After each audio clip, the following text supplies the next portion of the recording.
strength, speed, skill, grace. African American women have done it all in sports, blazing new trails and setting standards of excellence. To become champions, black women have had to overcome a twofold prejudice against them, as women and as African Americans. They have had to train and compete in a world where women were not encouraged to become athletes, and blacks were not given equal opportunity, reward, or recognition. In the first half of the 1900s, this discouraging landscape did not stop a few determined black women from achieving in sport. For example, Inez Patterson of Temple University starred in 6 sports and went on to become a successful coach and sport administrator. In the years since, black women have achieved greatness in each sport they have had the opportunity to play. By applying the principles they learned from sport, many have achieved successful careers as coaches, administrators, sportscasters, and educators. Having overcome barriers and paved the way for future generations, these women and their accomplishments are truly amazing.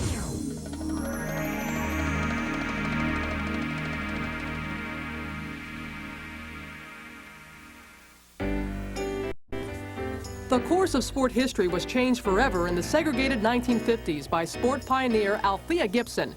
Even though she had been denied the opportunity to participate in many sports and kept out of white tennis clubs, Gibson became the first black international tennis player, winning the most prestigious tennis tournament, Wimbledon, in front of the Queen of England, and later making history at home. We are now perhaps one service away from this historic moment which will see Althea Gibson become the first Negro tennis champion of the United States. The second one is good. Althea jumps back. Louise sends one into the net. There it is. The new national champion, Althea Gibson, the national champion of the United States, as she defeats Louise Brock. Having emerged from a childhood in the broken-down tenements of Harlem to the status of international tennis star, Gibson's beaming smile signaled the beginning of a new era during a ticker-tape parade down the streets of her hometown. Another pioneer, Bessie Stockard, went on to win 12 national tennis titles over 4 decades.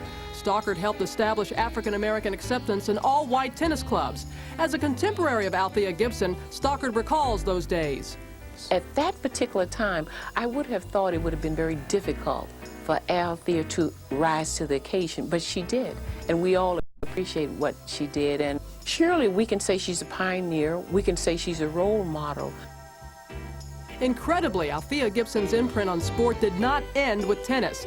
Again, breaking new ground, she began a career as a professional golfer, becoming the first black member of the Ladies Professional Golf Association.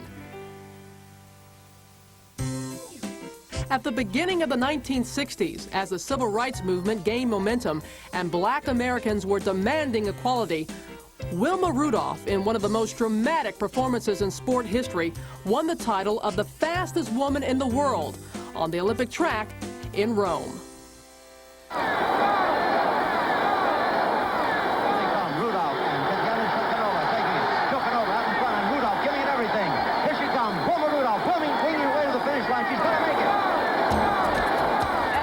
Watched on television, Rudolph won the 100-meter dash and went on to win 2 more gold medals in the 1960 Olympics, becoming the first American woman to win 3 gold medals in a single Olympics.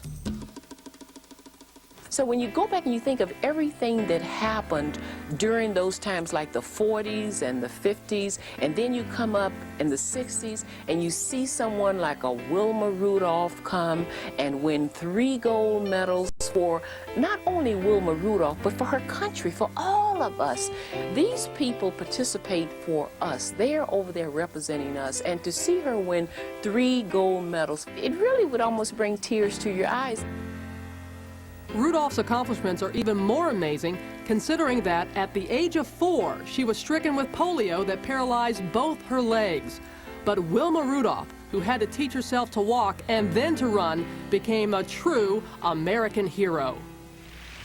In 1993, recognized as one of the greatest athletes in sport history, winning the first ever Great Ones National Sports Award in front of the president, Rudolph inspired the next generation of athletes. I received this honor and I dedicate it to the youth of America so that they will know that their dreams too can come true.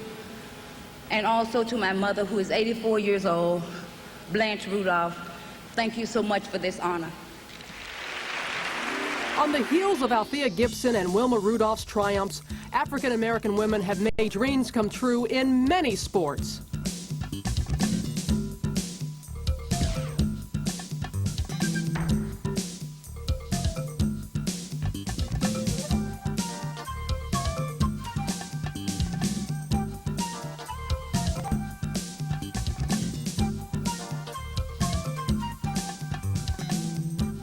In the sport of track and field, five-time Olympian Willie White set the U.S. broad jump record in 1959, a record which would stand for 16 years. Wyomia Tyus became the first athlete to win consecutive Olympic 100-meter sprint titles in 1968. Evelyn Ashford twice set world records in the 100-meter dash and is one of only 2 American women to win 4 Olympic gold medals. Perhaps one of the best all-around female athletes is Jackie Joyner-Kersee. Combining versatility, strength, and endurance, Joyner-Kersee won the grueling Olympic heptathlon in 1988 and 1992, setting a world record and earning her the title of the world's greatest woman athlete. Having had the opportunity to watch great athletes for many years, Joyner-Kersee's stature has always impressed me. I've seen Jackie Joyner-Kersee in action. I've seen her at an elementary school, and I've seen young black girls look up at her with big saucer eyes and look at her and idolize her and go, wow. And I see the difference between that and when another athlete, a male, comes in, and they're like, well, yeah, that's great. I know you're fantastic, but you're no Jackie Joyner-Kersee. And it's true. It's like they look at their skin, they look at their gender, and they see Jackie Joyner-Kersee, and it's going to make them take pride in themselves and excel in whatever area they choose to pursue. While Jackie Joyner-Kersee's greatness is unmatched in sports history, no one has run with more flair or fashion than Jackie's sister-in-law, Florence Griffith Joyner, who won 3 gold medals and 1 silver medal in the 1988 Olympics, becoming the second woman to win 4 medals in a single Olympics. Flo-Jo's appearance distinguished her from any other athlete. Running in outfits that she herself designed, it became clear to me that Flo-Jo's approach permanently redefined the image of women athletes. She is a gorgeous woman. She was able to accentuate that, and she was able to bring a little feminism to athletics. Here you saw a beautiful woman excelling as she did, and for a long time it was like, oh, well, you can't be attractive and also be an athlete. And she just absolutely blew that out of the water. In addition to being a great athlete, Flo-Jo is also a keen administrator. In an historic presidential appointment in 1993, Florence Griffith Joyner was selected to co-chair the President's Council on Physical Fitness. While track and field has provided opportunity for both men and women after they graduate from college, for women, college basketball is as good as it gets.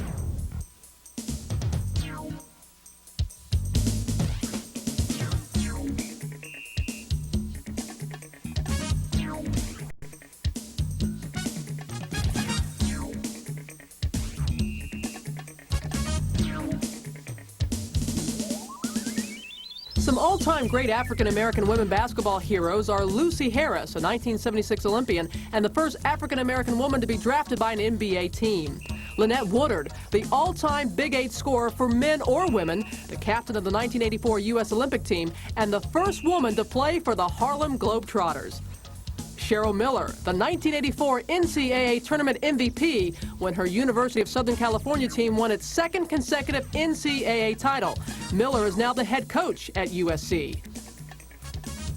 Cheryl Swoops of Texas Tech, who set the all-time NCAA scoring record for men or women with 47 points in the 1993 championship game. Many past and present basketball players hope the future will include an American women's professional league. But in tennis, the future is now.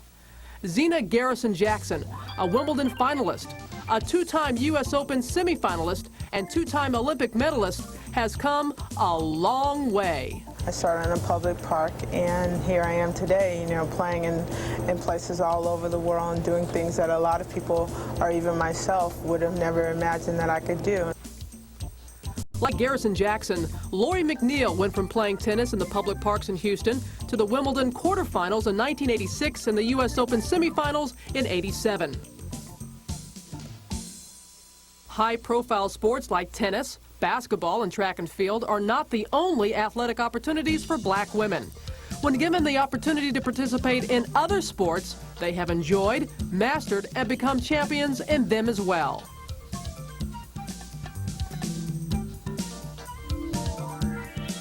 In rowing, Anita DeFrance was the first black on the U.S. team. She's a two-time Olympian and a bronze medal winner in the 1976 Olympics. As a lifetime member of the executive board of the International Olympic Committee and president of the Amateur Athletic Foundation, DeFrance knows the satisfaction that goes along with participation in sport. There's a joy in being able to learn a skill and to know that you've accomplished something and to actually experience getting better and becoming more skillful, having a greater mastery of something. And it's immediate, far more immediate in sport, because each step along the way makes you realize how much further you need to go before you have absolute mastery. As the best figure skater in the world, Debbie Thomas was the first black figure skating world champion. She was also the first African American to win an Olympic medal in skating when she won a bronze in 1988. Using the discipline, confidence, and work ethic she developed on the ice, Thomas is now headed in a new direction. She's enrolled in medical school. When Dominique Dawes won a bronze medal in gymnastics with the 1992 U.S. Olympic team, she not only defied the odds, she seemed to defy gravity. When I first started gymnastics, my goals weren't really to be #1 or to do the best. It was just to have fun, and the way it ended up was with 136 medals. I don't think gymnastics is really easy at all. Many people tell me that the way I do it, it looks really easy, but it's not at all. It's extremely hard, but when you get through it and you get a lot of motivation and a lot of people helping you, you'll learn to believe in yourself and then always try hard and you'll make it someday. Gymnastics is setting my future right now. It's hopefully going to give me a college scholarship, and it's taught me a lot of discipline. Discipline is important in all sports, including rhythmic gymnastics. Wendy Hilliard, the first black member of the U.S. rhythmic gymnastics team, has blazed a trail in this women-only Olympic sport.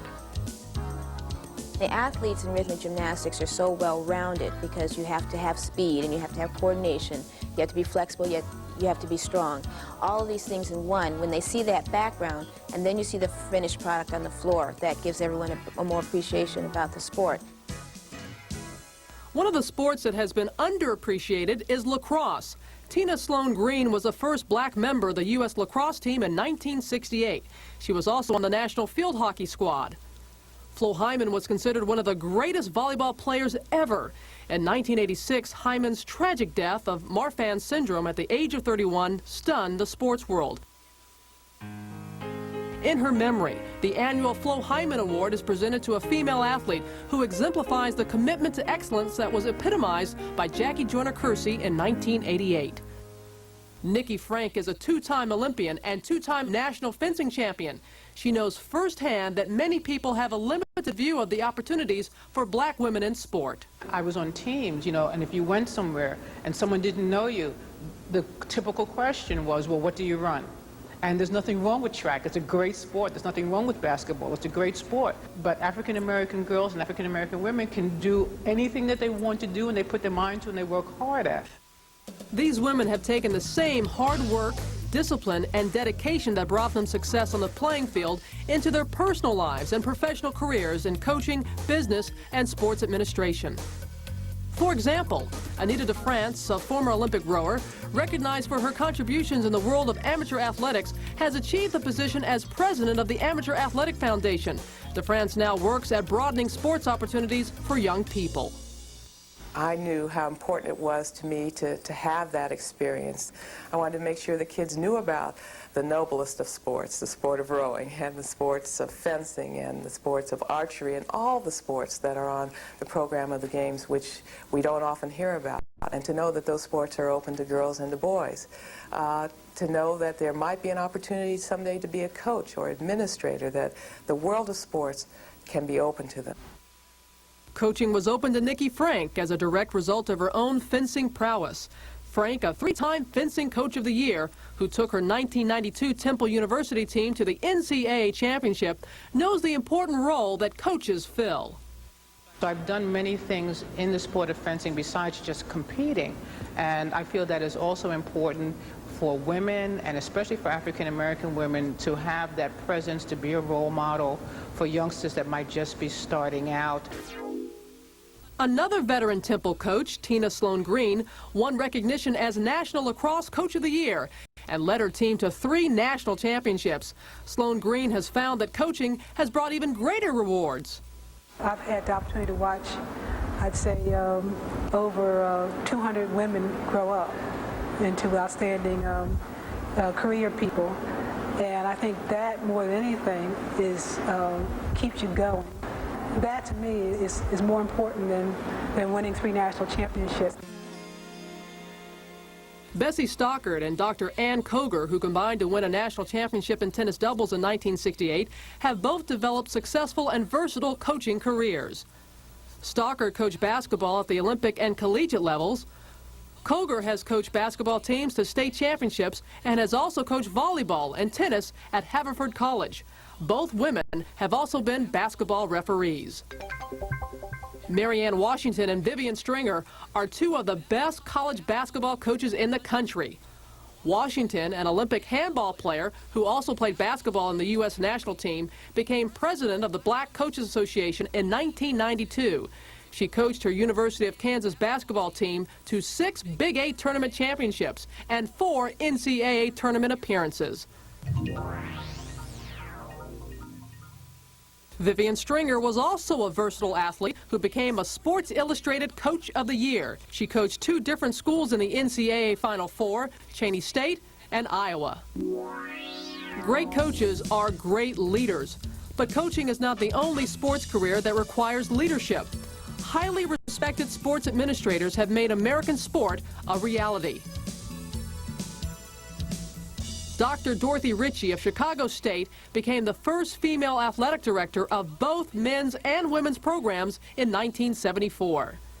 Dr. Nell Jackson, a record-setting track star, became an athletic director at Michigan State and later became both athletic director and physical education chair at SUNY Binghamton.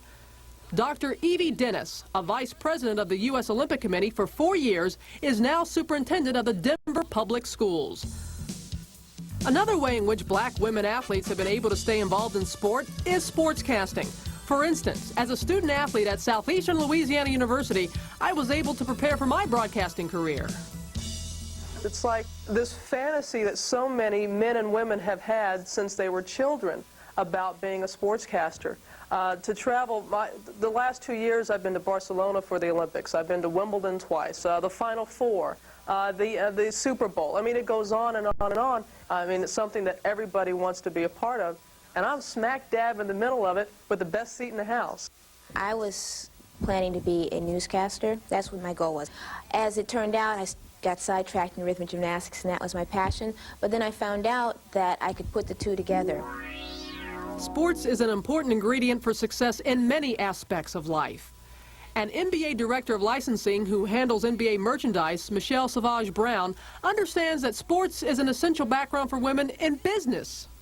If you have the opportunity to play organized sports in school, it's not necessarily to bring about the, sportsman in you or the sports person in you. It also teaches you there's a byproduct, and that byproduct is confidence, the ability to pit yourself against an opponent, the strategies and the tactics that are necessary in order to, get that point or win that game. These are things that are, play an integral part when you go out there and you become a business person. Linda Green, a high school and college track athlete who is now a professor of law at the University of Wisconsin Law School and chair of the legislative branch of the U.S. Olympic Committee, works toward equalizing sports opportunities for men and women. So much of what we are as a nation is defined in part by our experience in sports, and so it's a way for women to participate in the mainstream of society and partake in a lot of benefits which previous to this time only men have enjoyed. Dr. Alpha Alexander, Director of Health Promotion and Sport for the YWCA of the USA and member of the USOC, has been able to influence the course of American athletics by developing grassroots recreation and health programs. The whole question about black women in sport, it's not for me just in terms of being a competitor or being an administrator. There's also health issues, and it's about having a healthy body. I think there needs to be a reincarnation of the whole thing about physical education. I mean, the whole big agenda right now is in terms of health issues and health care. Isn't that what it's about? While sports is a key to success in business and other professional careers, many of these women would not have succeeded without the support of their families. I think it's very important to have a very supportive mate, and my husband Frank has been very supportive throughout my career, and he too is very interested in sport and was interested in women in sport. In my home, education was always stressed, and my mother was very clear to my brother and I that getting an education was very, very important. But she also respected our interest, and so that she always encouraged me that if sports was something I'd like to do, she never discouraged me from being involved. Education and sports are a perfect match. A unique academic high school sports program has been established at Benjamin Franklin High School in Philadelphia. The director of the school is former college gymnast and fencer, Dr. Cassandra Jones. We know that young people like to be involved in sports and dancing and activities that will keep them fit. So we say, why not design a curriculum that will capitalize on the things that we know work? And when you get young people involved in a hands-on way and integrating their curriculum with real-life experience, it makes for a very successful program. When I was growing up, I would have loved to have been a professional athlete. And I would have loved to, play lacrosse or tennis professionally. That wasn't available for me. Now, my daughter will have that opportunity to do that. And I myself, and the Black Women's Sports Foundation are going to provide opportunities for young girls to have dreams and to have those dreams come true. That they too can be professional athletes. They can be athletic trainers. They can be sports administrators, they can be sportscasters. These are realistic now. Through the years, great strides have been made, but the race is still being run. With their work ethic and unyielding pride, these great African-American women have forged an amazing legacy in sport. Whether on the track, on the playing field, behind a desk, or in front of a camera, Black women in sport have demonstrated courage, intelligence, perseverance, and grace. Each generation of these amazing Black women has passed the baton. It's up to us to carry it to victory.